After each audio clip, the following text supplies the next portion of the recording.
Chapter 226, Mengunjungi area pabrik. Tanpa menghitung dengan bambu hitung, tanpa menghitung dengan alat hitung, hanya menggunakan simbol-simbol khusus ini. Chen Xinghe bertanya-tanya. Hanya menggunakan angka desa Siping. Zhao Ping memperbaiki, dengan jelas menyebutkan angka desa Siping. Ini berkaitan dengan perkembangan desa Siping, bahkan warisan peradaban desa Siping, tidak boleh dianggap remeh. Baiklah, saya akan menguji Anda hari ini. Chen Xinghe juga menjadi tertarik. Dia segera mulai memberikan soal. Li Mubai sangat sopan, dengan sukarela memberikan papan tulis dan kapur, dan membiarkan siswa-siswa membaca diam-diam. Dalam pertarungan yang menarik ini, siapa yang masih bisa membaca diam-diam? Mata semua orang memperbesar. Apakah sekolah desa Siping dapat menghasilkan orang-orang berbakat sejati? Hasil pertarungan mereka bisa menunjukkan. Semua orang bisa mendengarnya dengan jelas. Tadi guru menyebut seseorang sebagai penguasa prefektur, jelas merupakan seorang pejabat tinggi. Ada juga Su Tianhua, dia juga seorang hakim kabupaten. Jika guru bisa mengalahkan orang-orang ini, dia akan lebih bersemangat untuk belajar, dan segera mengejar langkah-langkah guru. Hasil penjumlahan 87 dan 78 adalah berapa? Chen Xinghe bertanya. Kemudian dia mengeluarkan sebuah alat hitung kecil dari lengan bajunya. Untuk mencegah Zhao Ping melihat, dia bahkan berbalik, dengan punggungnya menghadap Zhao Ping, dan kemudian mulai menggerakkan alat hitung dengan suara keras. Zhao Ping mengambil kapur, dan menuliskan jawabannya di papan tulis, dan dengan sedikit perhitungan, dia memberikan jawaban. 165. Ternyata benar. Chen Xinghe berbalik, melihat angka-angka desa Siping yang tidak bisa dimengerti di papan tulis. Dia kemudian bertanya lagi, hasil perkalian 99 dan 199 adalah berapa? Kali ini dia tidak berbalik, tetapi menatap tajam ke arah Zhao Ping. Dia melihat Zhao Ping menulis beberapa simbol yang sama sekali tidak bisa dimengerti olehnya di papan tulis, lalu berkata, 10.971. Chen Xinghe segera menggerakkan alat hitung, memastikan bahwa semuanya benar. Matanya mulai berbinar. Bagaimana mungkin dia bisa benar? Mungkin karena ini terlalu mudah, dia harus memberikan yang sulit. Seperti pembagian, dan kuadrat. Zhao Ping juga menjawab semuanya satu persatu, dan setelah diperiksa oleh Chen Xinghe, semuanya benar. Dan dari segi waktu perhitungan, lebih singkat daripada waktu yang dibutuhkan oleh Chen Xinghe menggunakan alat hitung. Bagaimana ini mungkin? Chen Xinghe tidak bisa percaya, bagaimana angka desa Siping bisa begitu efektif. Sangat sederhana. Zhao Ping tersenyum, karena angka desa Siping lebih mudah, perhitungannya lebih nyaman, asalkan Anda menguasai triknya, Anda dapat dengan cepat menghitung hasil yang benar, jauh lebih nyaman daripada menggunakan bambu hitung dan alat hitung. Chen Xinghe menjadi siswa yang rajin dan bertanya-tanya, lemah lembut bertanya, dapatkah Anda menjelaskan prinsip di balik ini? Bisa. Zhao mengangguk, dan mulai menjelaskan.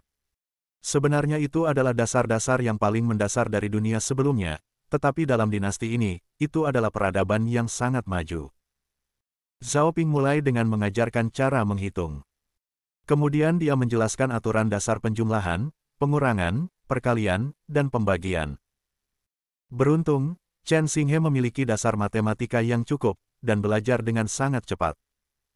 Dalam sekejap mata, dia sudah belajar bahwa 1 tambah 1 sama dengan 2.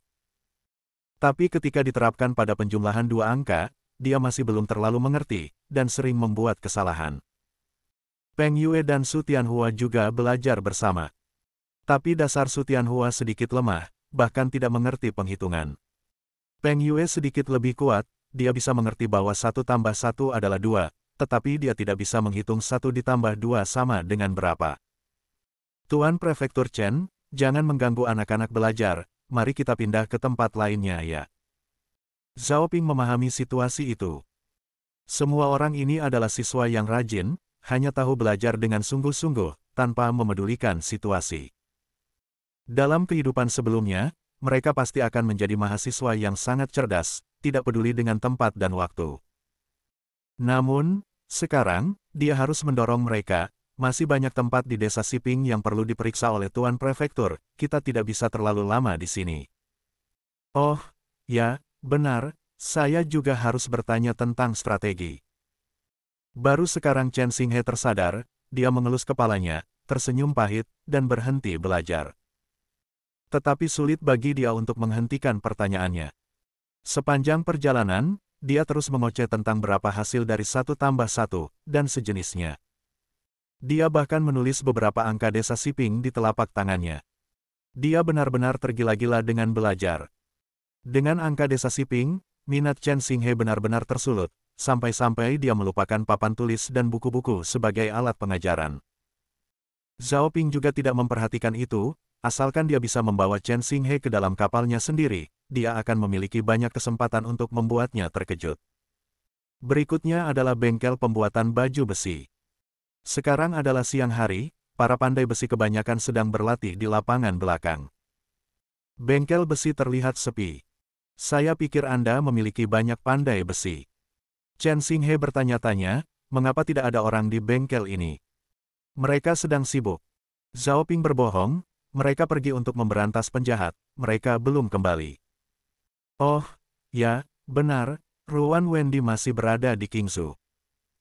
Chen Xinghe teringat, dengan pahit mengatakan, dengan menghitung waktu, seharusnya tidak lama lagi sebelum mereka kembali. Zhao Ping mengangguk, tidak melanjutkan percakapan. Sebenarnya, mereka sudah kembali, tetapi dengan begitu banyak orang, semuanya terasa berantakan di area pabrik ini. Mereka diusir ke markas Desa Angin Hitam oleh Zhao Ping, di mana mereka diminta untuk tetap berlatih. Kemudian mereka akan diadu dengan pandai besi untuk memilih anggota elit yang akan masuk ke tentara elang terbang. Ini semua tidak bisa dikatakan kepada Chen Xinghe. Terlebih, dia adalah paman kaisar, seorang pendukung dinasti yang sangat dekat. Jika dia curiga akan tanda-tanda pengkhianatan, lalu memberitahukan kaisar, dan mengundang tentara besar, itu tidak akan baik. Desa Siping masih seperti tunas kecil yang rapuh. Itu membutuhkan lingkungan yang stabil untuk tumbuh dan berkembang, tidak bisa bertahan melawan badai dan angin ribut. Stasiun berikutnya adalah pabrik minuman keras. Para pekerja sedang sibuk memasak, mengaduk, dan menambahkan ragi fermentasi, semuanya terlihat senang. Tetapi yang berbeda dari sebelumnya adalah bahwa orang-orang di sini bisa berbicara dengan keras. Mereka bisa bercakap-cakap dan bercanda dengan riang. Mereka sedang membuat minuman keras. Chen Xinghe terhenti, apakah ini anggur akasia?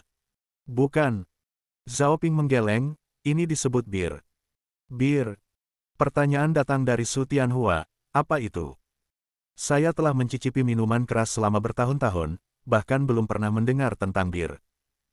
Baru di sini, baru Desa Siping yang pertama membuatnya.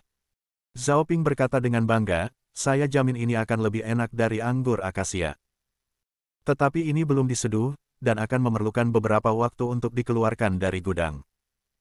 Begitu keluar dari gudang, saya akan mengirimkannya kepada Anda segera. Itu baru teman namanya. Su Tianhua mengangguk dengan puas. Zhao Ping kemudian berkata, aku juga akan mengirimkan beberapa kepada Anda. Sangat baik, sangat baik. Chen Xinghe mengelus janggutnya dan tertawa. Zhao Ping merasa semakin puas. Orang yang berbakat seperti ini harus dijaga dan dibuat setia kepada dinasti Dawei. Bagaimana cara menjaganya? Pernikahan. Sayangnya, Yang Mulia tidak memiliki putri, hanya seorang pangeran. Saya mendengar bahwa Tuan Zhao memiliki seorang putri berusia 6 tahun, yang seumuran dengan pangeran. Bagaimana kalau membuat putrinya menjadi putri mahkota? Ya, itu dia.